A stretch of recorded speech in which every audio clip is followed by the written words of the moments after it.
70ஆம் சங்கீதம். நினைப்பூட்டுதலாக பாடி ராக தலைவனுக்கு ஒப்புவிக்கப்பட்ட தாவீதின் சங்கீதம்.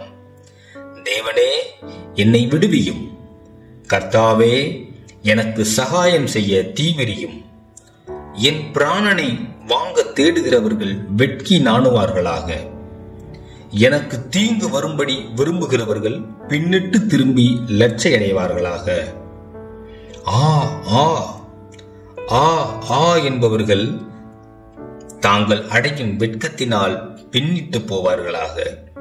உம்மை தேடுகிற யாவரும் உம்மில் மகிழ்ந்து சந்தோஷப்படுவார்களாக. உமது ரட்சிப்பில் பிரியப்படுகிறவர்கள் தேவனுக்கு மகிமை உண்டாவதாக என்று எப்பொழுதும் சொல்வார்களாக. நானோ சிறுமையும் எளிமையுமானவன். தேவனே, என்னிடத்தில் தீவிரமாய் வாரும். நீரே என் துணையும் என்னை விடுவிக்கிறவருமானவர். கர்த்தாவே, தாமதியாதேயும்.